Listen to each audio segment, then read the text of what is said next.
우리가 잘 아는 대로 기독교는 사랑의 종교입니다. 사랑을 뺀 기독교는 존재할 수가 없습니다. 그리고 또한 기독교는 평화를 위한 종교입니다. 그래서 마태복음 5장 9절에서 예수님은 평화를 이루는 사람은 복이 있다. 하나님이 그들을 자기의 자녀라고 부르실 것이다. 그렇게 말씀하고 있습니다. 그러므로 이 말을 뒤집으면 평화를 이루지 않는 사람은 하나님의 자녀가 아니다라고 할 수가 있는 것이죠. 평화를 이루기 위해서 맨 먼저 해야 할 것은 무엇입니까? 싸우지 않는 것이죠. 그런데 오늘 설교 제목은 싸움꾼이 되자고 하는 것입니다. 그 반대입니다. 왜 그럴까요? 지금부터 한번 설명해 보려고 합니다. 우리가 보통 누군가에게 기독교를 전할 때 가장 흔하게 하는 말이 예수 믿고 복 받으세요 라고 하는 것입니다. 즉 예수 믿는 목적은 최소한 지금보다는 더 많은 복을 받기 위한 것이라는 말이 되는 것이죠. 그렇다면 수십 년 동안 예수 믿은 우리는 과연 어떠한 복을 받아 누리고 있을까요? 복 받는 것과 예수 믿는 기간은 비례하는 것일까요? 아니면 복 받는 것과 충성하는 양이 비례하는 것일까요? 그래서 어떤 사람들은 그렇게 말하죠. 네가 예수 믿은 지 도대체 몇십 년인데 그 모양으로 사느냐? 아직도 그렇게 가난뱅이로 사느냐? 복은 언제 받을래? 이렇게 말하는 것을 종종 듣기도 합니다. 아무튼 수많은 기독교인은 신자가 되는 그 순간부터 자기가 받을 복에 대해서 집중하고 그 복을 받기 위해서 할 수 있는 모든 것을 다 하려고 애를 씁니다. 그런데 그렇게 사는 것이 과연 옳은 것이냐 하는 것입니다. 오늘 성경 본문을 보면 꼭 그렇지 않다는 것을 알 수가 있습니다. 기독교인은 싸우는 삶을 살아야 한다고 최소한 오늘 본문에는 기록하고 있기 때문에 그렇습니다. 여러분은 혹시 누군가 전도하면서 이제부터 예수 믿고 잘 싸우는 삶을 사세요, 싸움꾼이 되세요, 그렇게 하는 것을 들어본 적이 있습니까? 아마 말이 안 되는 소리라고 생각을 하실 겁니다.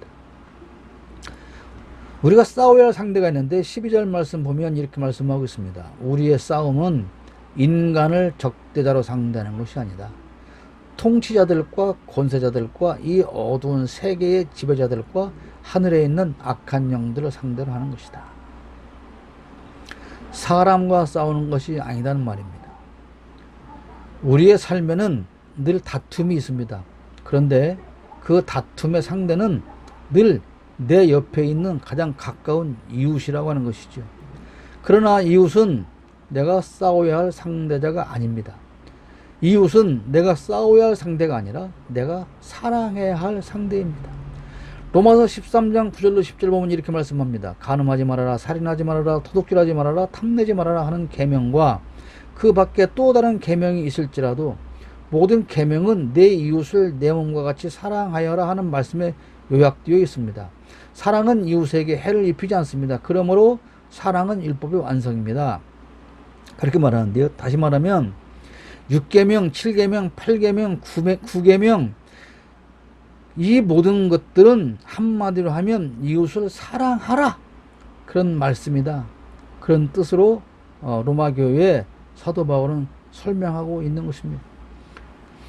우리는 가장 가까이에 있어서 내 몸처럼 사랑해야 할 그 사람과 늘 다툼을 벌이고 삽니다. 싸우는 이유는 뭡니까? 내가 사랑해야 할 그로부터 내가 사랑받기를 원하기 때문에 우리에게는 늘 싸움이 일어나죠.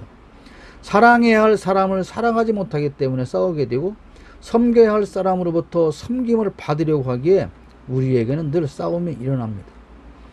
사랑한다는 이유로 평생을 함께 살기로 한 사람들이 언제부턴가 싸우는 관계가 되어버립니다. 여러분의 가장 가까운 이웃을 보십시오. 나는 지금 그를 사랑하고 있습니까? 아니면 죽자고 싸우고 있습니까? 그 이웃이 문제가 아니라 내가 사랑하지 못하기 때문에 싸움이 쉬지 않는 것이죠. 내가 이웃에게 바라는 것이 있다면 그대로 먼저 주어야 합니다. 그러면 다툼이 사라지고 서로가 사랑하게 됩니다.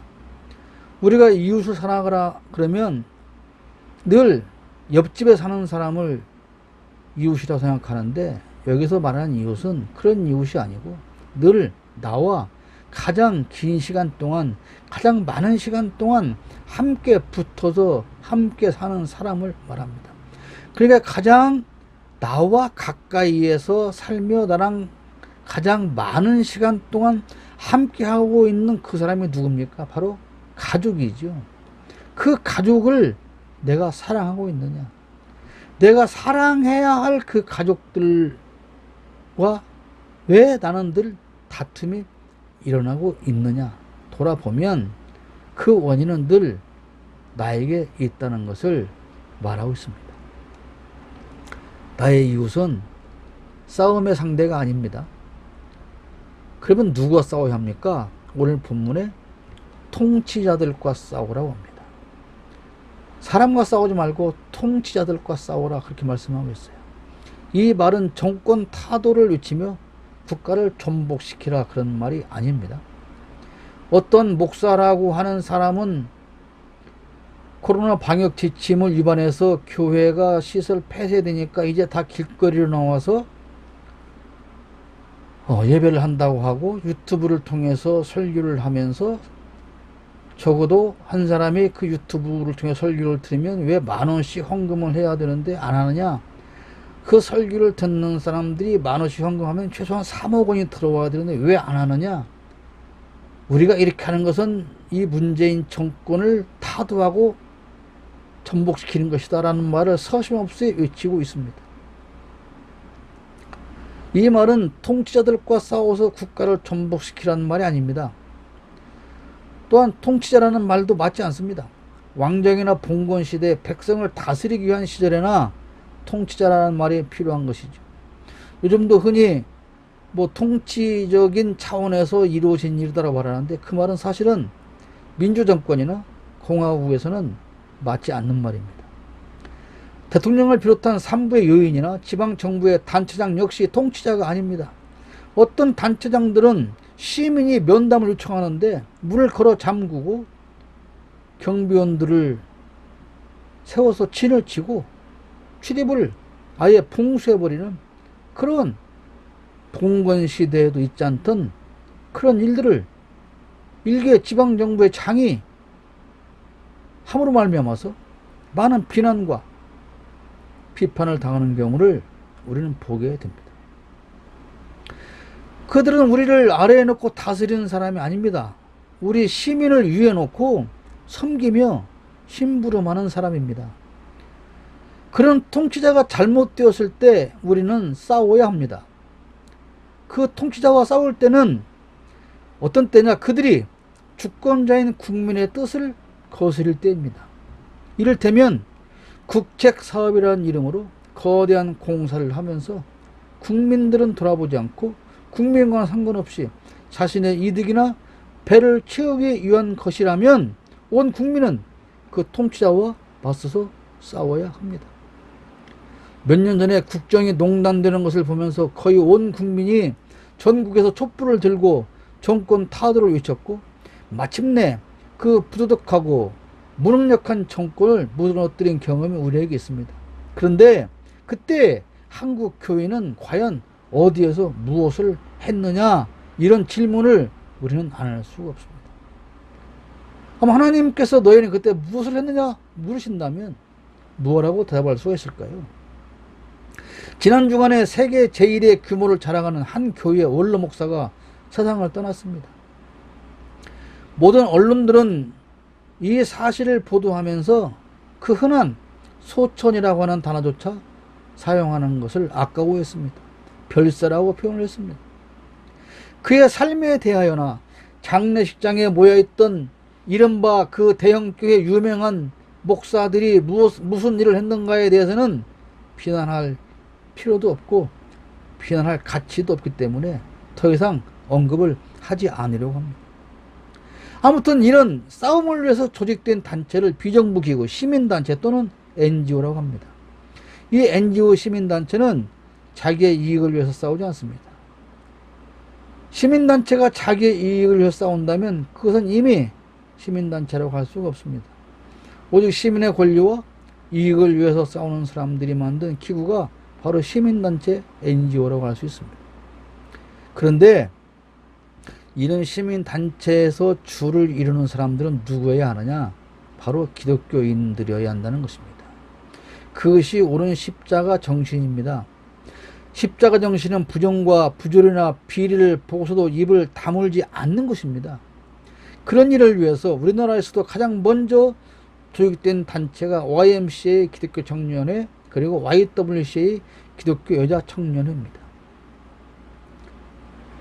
기독교인이라면 정의와 공의를 위하는 수많은 단체에 가입해서 싸워야 합니다. 그렇게 직접 나설 수 없다면 소액으로라도 후원하는 일에 적극적으로 참여를 해야 합니다. 발달된 민주국가일수록 이런 시민단체 활동이 왕성합니다. 중국이나 북한, 베트남 이런 사회주의 국가에서 이런 시민사회단체가 활동한다는 말을 들어본 적이 없지 않습니까? 홍콩을 반환받은 중국 정부는 홍콩에 있는 모든 시민사회단체들을 싸그리 다 폐쇄시켜버리고 말았습니다. 교회라는 거대한 조직의 이름으로 정치의 권력을 만들어 행사하고 그들과 야합하고 잘못된 정치에 침묵하는 비겁한 행동은 기독교인의 자세가 아닙니다. 이런 삶은 시편 1편에서 말하는 의인의 삶이 아닙니다. 악인의 길을 따라가는 삶일 뿐입니다. 많은 목회자들과 많은 기독교인들이 잘못 생각하고 있는 것이 바로 이런 것입니다. 왜 교회가 정치하느냐? 그렇지 않습니다. 교회가 정치인이 되라는 것이 아닙니다. 잘못된 것을 비난하고 비판하고 바르게 이끌어가는 것은 당연히 해야 할 일입니다. 오늘 성경에 말하고 있는 것이 이런 것을 포함하고 있는 말입니다. 통치자들과 싸우고 또 누구와 싸워야 됩니까? 권력자들과 싸우라고 합니다. 권세 잡은 자라고 하죠. 통치자와 권력자는 비슷한 말이라고 생각할 수 있습니다. 그러나 통치자는 정치인을 말하고 권력자는 모든 분야에서 힘 있는 사람을 말합니다. 그러니까 통치자는 이 권력자 안에 들어가는 사람입니다. 돈 많은 사람, 대기업의 총수, 고위공직자, 사정기관의 기관장 등 권력을 가진 사람들은 헤아릴 수 없이 많이 존재합니다. 그런데 그들이 가지고 있는 그 권력은 자기들을 위해서 쓰라고 준 권력이 아닙니다. 국민을 위해서 억압당하고 핍박당하는, 착취당하는 이러한 소외된 사람들을, 국민들을 위해서 그 권력을 가지고 정의롭게 행사하라고 국민들이 위임해 준 권력입니다. 그래서 국민들이 세금을 내서 그들에게 월급을 주고 제발 우리가 억울한 일 당하지 않도록 해달라고 맡겨준 권력인데, 그들은 국민을 위해서 국민이 된 세금을 받아 먹으면서 그 세금을 주는, 월급을 주는 그 국민을 짓밟고 억압하는 잘못된 권력을 행사하고 있는데, 그런 권력자들을 위해서 교회는 싸워야 한다. 그것을 오늘 성경은 말하고 있는 것입니다. 그런데 때로 교회에서는 목회자가 권력자가 되기도 하고 대학에서는 교수가 권력자가 되기도 합니다. 심지어 가정에서는 가장이 권력자가 되기도 합니다. 부모가 권력자가 되기도 합니다. 권력자들은 사람을 아래에 두고 다스리러 갑니다. 착취하는 일에 몰두하고 자기의 이익이나 권력을 위해서 짓밟고 폄훼하고 무시하고 억압하고 심지어 목숨을 뺏기도 합니다. 그러나 힘없는 사람들은 늘 이런 사람들에게 당하면서도 목소리를 내지 못하고 숨죽이며 살아갑니다. 그렇다면 이들을 위해서 맨 앞에서 싸워줘야 할 사람은 기독교인이고 교회여야 합니다. 그런데 오히려 교회가 권력이 되고 교회 안에서조차 권력을 휘두르는 사람들이 있기에 교회가 해야 할 일을 하나도 하지 못하고 있습니다. 교회는, 기독교인은 잘못되고 거대한 국가 권력이 존재한다면 그것을 상대로 해서도 싸워야 합니다. 일반 국민이 촛불을 든다면 그 맨 앞에는 교회가 있어야 한다는 말입니다. 옳은 일을 위해서, 명분 있는 일을 위해서 일반 국민이 촛불을 든다면 당연히 그 앞에는 교회가 있어야 합니다. 그 맨 앞에는 기독교인이 서 있어야 한다는 말입니다. 이 말씀을 오해해서 교회가 늘 데모나하고 집회나하고 그렇게 하라는 말이 결코 아닙니다. 잘못된 정책을 바로잡아야 한다고 외치는 국민의 소리가 있다면 그 맨 앞에 교회가 서 있어야 한다는 말입니다. 기업의 총수가 노동자를 억압하고 착취한다면 교회가 맨 앞에 서서 대신 싸워줘야 한다, 그런 말입니다. 그런데 이런 일을 보면서도 교회가 침묵하고 타협하고 그들과 야합하고 오히려 권력자의 편에 서서 싸우는 약자들을 비난하고 오히려 그들을 짓밟고 함께 짓밟고 매도하는 그러한 일을 서슴지 않고 있는데, 그것은 하나님의 뜻이 아니며 교회가 해야 할 일이 결코 아니라는 사실입니다. 어떤 부조리와 불공정과 비리가 판을 쳐도 눈 감고 입 닫고 그저 자기 한 입 좋은 건 먹고 자기 자식이 출세하고 자기 교회 세력 키우고 사례비 많이 받는 일에 정신 팔고 있다면 그것은 교회도 아니고 기독교인도 아니고 목회자도 아닙니다. 내 한 입 좋은 것으로 채우기 위해서 싸우는 것이 아니라 아무런 힘도 없는 약자를 위해서 교회는 싸워야 합니다. 권세 잡은 잘못된 권력자들과 싸울 힘을 얻기 위해서 우리는 기도해야 합니다. 그 다음에 어두운 세계의 지배자들과 하늘에 있는 악한 영들을 상대로 싸우라고 오늘 본문은 말하고 있습니다. 이단과 사이비에 넘어간 수많은 기독교인들이 있습니다. 우리의 이웃이 있습니다. 우리는 그들을 위해서 무엇합니까? 그들을 어떻게 대하고 있습니까? 그들을 불쌍히 여기거나 사랑해 본 적이 없습니다. 그저 왜 그리 그렇게 미련을 하냐, 그렇게 비난하는 일에 우리는 몰두하고 있습니다. 그리고 넘어가지 않은 나는 뭐 대단한 신앙인처럼 그렇게 생각하고 그들을 비난합니다. 내가 대단하기에 다른 사람을 비난하는 것입니다. 어젠가 그젠가 어떤 대선 후보 경쟁에 나선 후보의 말을 보니 그렇게 말하고 있습니다. 나는 흠이 없는 사람입니다. 아무리 털어도 흠 없는 사람입니다. 흠 없는 대통령감은 나밖에 없습니다. 이렇게 말하는 것을 보았습니다. 참 대단한 사람이다 생각이 듭니다. 그 한 사람을 비난하기 위한 말이 아니라 그렇게 사람들은 나는 아무런 흠도 없는 사람이다 라고 생각하며 살기 때문에, 나는 완전한 사람이다 라고 생각하며 살기 때문에 다른 사람들을 비판하고 비난하고 정죄하고 당장 지옥불에 던져버리는 일을 서슴지 않고 있는 것입니다. 이 많은 사람도 어느 교회 집사입니다. 기독교인이라고 프로필에 당당하게 적고 있습니다. 교회 안에 이런 사람들이 너무나도 많습니다. 나는 바른 믿음을 가진 사람이야.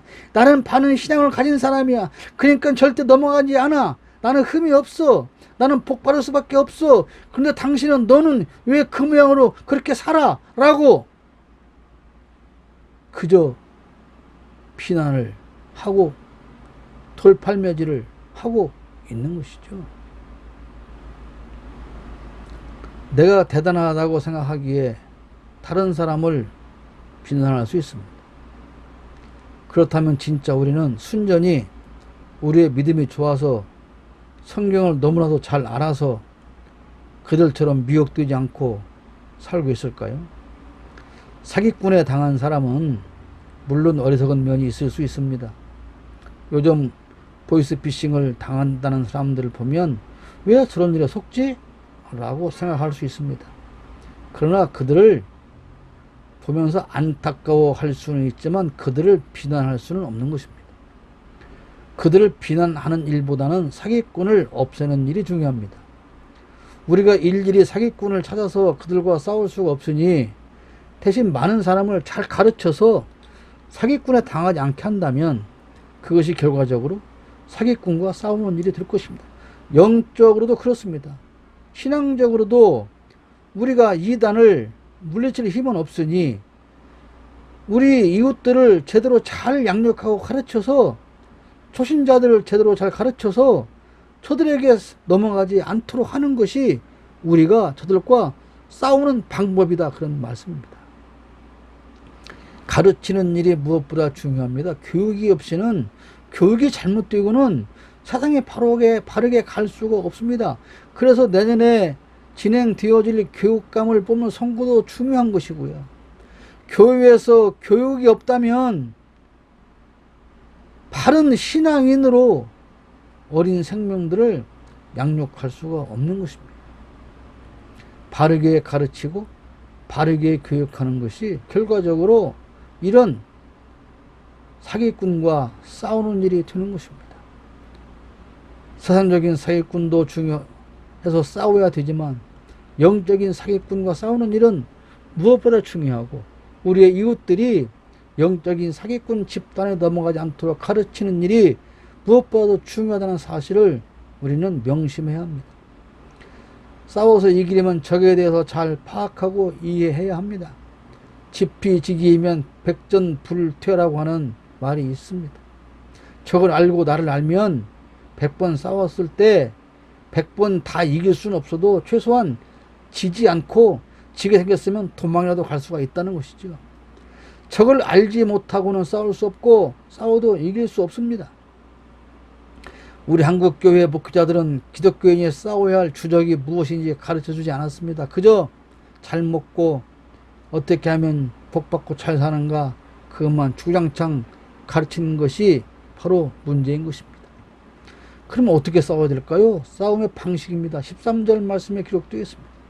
그러므로 하나님이 주시는 무기로 완전히 무장하십시오. 그래야만 여러분이 악한 날에 이 적대자들을 대항할 수 있으며 모든 일을 끝낸 뒤에 설 수 있을 것입니다. 무기가 좋아야 합니다. 지난주 초에 북한은 또 장거리 순항미사일 시험을 했습니다. 그리고 성공적이라고 발표를 했습니다. 그랬더니 남한 정부가 야, 니네는 바지선에서 SLBM 시험했지? 우리는 진짜로 잠수함에서 쐈거든? 그렇게 자랑하니까 북한에서 바로 야, 그래? 우리는 달리는 기차에서 미사일 쏴 성공했거든? 너는 기차에서 쏴봤어? 자, 이렇게 지금 대결이 벌어지고 있어요. 같은 날 잠수함에서 미사일을 발사하고 그리고 SLBM을 성공적으로 발사했다고 우리가 세계 7번째 기술을 가졌다고 자랑을 합니다.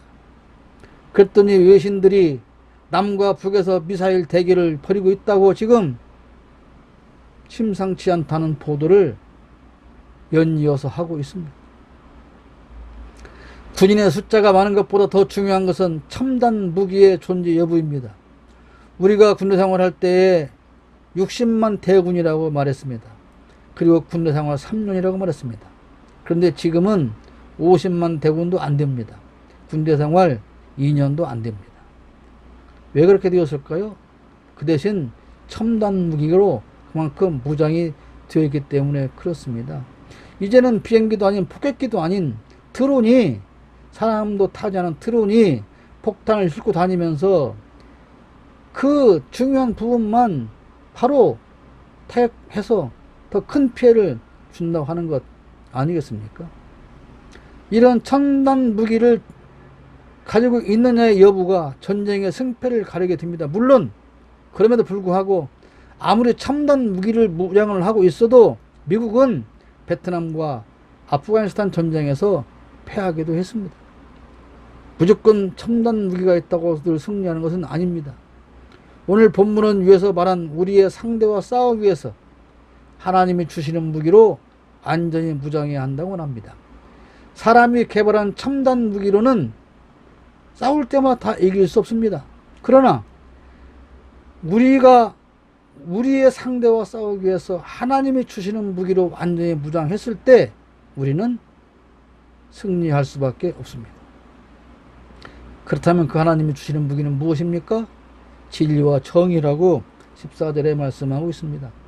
그러므로 여러분은 진리의 허리를 동이고 정의의 가슴막이로 가슴을 가리고 버티어 서십시오. 진리, 철학에서 말하는 진리는 언제 어디서나 누구든지 승인할 수 있는 보편 타당한 법칙이나 사실이라고 설명하고 있습니다. 논리학에서의 진리는 논리의 법칙에 일치한 지식이라고 정의합니다. 한자의 뜻으로 보는 진리는 참된 이치라고 합니다. 그러나 성경에서 말하는 진리는 요한복음 8장 32절에 말씀하고 있습니다. 너희는 진리를 알게 될 것이며 진리가 너희를 자유롭게 할 것이다. 여기서 말하는 진리는 무엇입니까? 곧 예수 그리스도를 의미합니다. 예수 그리스도만이 진리이고 그 예수 그리스도만이 우리를 자유롭게 할 수가 있습니다. 그 진리만이 우리가 적과 싸워서 승리할 수 있도록 우리를 무장시켜 줄 수가 있습니다. 진정한 정의가 또한 예수 그리스도입니다. 그래서 진리를 알고 정의를 알 때, 곧 예수 그리스도로 우리가 무장할 때 우리는 우리의 싸움에서 승리할 수가 있습니다. 그러면 우리가 당당하게 맞서서 싸우려면 무장을 해야 하는데 그것은 곧 예수 정신으로 무장해야 한단 말이 됩니다. 예수 정신은 뭡니까? 바로 십자가 정신이고 십자가 정신의 기본은 사랑입니다. 사실 이웃을 사랑하는 마음이 최고의 무기가 됩니다. 권력자와 통치자와 불의와 싸우는 이유는 억압받고 무시당하는 우리가 사랑해야 할 그 이웃을 위해서입니다. 그렇기 때문에 앞에서 말한 NGO 시민사회단체에 기독교인들이 당연히 참여해야 한다는 것입니다. 시민사회단체를 통해서 우리가 대신 싸워주는 것은 바로 직접 싸울 수 없는 연약한 우리의 이웃을 사랑하는 마음이 있기에 그렇게 한다는 것입니다. 연약한 여성이 얼마나 연약합니까? 그러나 그 여성이 어머니란 이름을 가지게 되었을 때는 자기 자식을 보호하기 위해서 엄청난 평소에 상상도 할 수 없던 큰 힘을 발휘해서 자식을 보호하지 않습니까? 미물도 그렇습니다. 얼마 전에 한 울타리에서 크는 여러 가지 동물들이 있는데 솔개가 날아와서 닭을 물고 가려고 하니 그 같이 마당에 있는 염소나 다른 동물들이 와서 함께 힘을 합해서 그 솔개를 물리쳐버리는 그런 동영상을 보지 않았습니까? 명분입니다. 내 자식을 해치려고 하는 저 천적이 내 자식을 해치면 안 되기 때문에 내 자식을 사랑하는 마음이 있기 때문에 그 자식을 위해서 내가 대신 목숨을 걸고 싸우는 것, 이웃 사랑이라고 하는 명분, 내 이웃을 위해서 대신 내 목숨을 가지고 걸고 싸운다고 하는 그 싸움, 그 명분이 있을 때 우리는 예수 그리스도의 정신으로 무장해서 싸우게 되는데, 그런 싸움을 누구 해야 되느냐? 통치자와 권력자들과 하늘 권세를 가진 자들과 거짓 영들과 싸워서 그들을 물리치고 우리가 이겨서 우리의 이웃을 지키고 안전하게 보호해 줘야 한다, 그런 말씀이 드는 것입니다. 시민운동을 하는 것도, 환경운동을 하는 것도, 기타 등등 활동하는 모든 일을 통해서 우리가 싸우는 이유는 이웃을 사랑하기 때문입니다. 이웃의 행복을 위해서 대신 싸우는 그것이 바로 시민운동이요, NGO 활동입니다. 그런데 이 싸움을 하는 데는 우리가 잊지 말아야 할 것이 있는데, 15절에 평화의 복음을 전할 차비를 하라 그랬습니다. 싸워야 되는데 싸우면서 항상 평화의 복음을 전할 준비를 하고 있어야 된다, 그런 말입니다. 전쟁을 일으키는 나라들에서 뭐라고 말합니까? 평화를 위해 싸운다고 말하죠. 평화를 위해서 전쟁을 합니다. 전쟁이 그치는 것이 평화인데 그 평화를 위해서 전쟁을 일으킵니다. 얼마나 인간들이 모순된 전쟁을 하는지를 적나라하게 보여주는 것이죠. 그러므로 평화를 위해서 싸운다는 말처럼 무슨 들은 말이 없고, 오늘 이 말씀도 평화를 위해서 싸우라 그런 말은 사실 아닙니다. 다만 평화를 전하기 위한 준비를 하고, 그 평화를 전하기 위한 준비를 하고서 싸움에 임해야 한다 그런 말이죠. 그렇기 때문에 우리는 그리스도의 평화를 전하기 위한 그 싸움을 해야 되는 것입니다. 무슬림처럼 코란을 믿지 않으려면 죽으라고 하는 그러한 싸움을 말하는 것이 아니라, 자신의 개인을 위한 그 종교를 위한 싸움이 아니라, 또는 자신의 이득을 챙기기 위한 그런 싸움이 아니라, 저들과 싸워서 이기고 우리가 그들에게 보여줄 것은 그리스도의 평화라고 하는 것입니다. 기독교라는 종교를 종교인으로 살라고 하는 싸움이 아니라, 예수 믿는 사람처럼 기독교 의식을 행하면서 교회 다니면서 살아라, 그것을 위한 싸움이 아니라, 그들에게 우리가 전할 것은 그리스도의 평화라고 하는 것이죠. 진정한 평화, 그리스도의 평화, 그것을 우리는 전해주는 것이지, 그 제도 안으로, 틀 안으로 들어오라는 싸움이 아니라, 우리는 그것을 잊지 말아야 한다는 것입니다. 그리스도의 평화는 우리가 모든 사람들에게 전달해 주어야 할 것입니다. 우리는 하나님께서 오늘 본문을 통해서 우리가 누구와 싸워야 할 것인가 하는 주적을 이미 정해 주셨습니다. 통치자들과 권세 잡은 자들과 타락한 영들과 하늘 권세 잡은 자들, 그들을 위해서 싸워야 되는데, 결코 우리가 잊지 말아야 할 것이 17절 18절 말씀입니다. 그리고 구원의 투구를 받고 성령의 검 곧 하나님의 말씀을 받으십시오. 온갖 기도와 간구로 언제나 성령 안에서 기도하십시오. 이것을 위하여 늘 깨어서 끝까지 참으면서 모든 성도를 위하여 간구하십시오. 이것이 우리가 싸움에 임하는 전제 조건이고 자세인 것을 결코 잊으면 안 됩니다.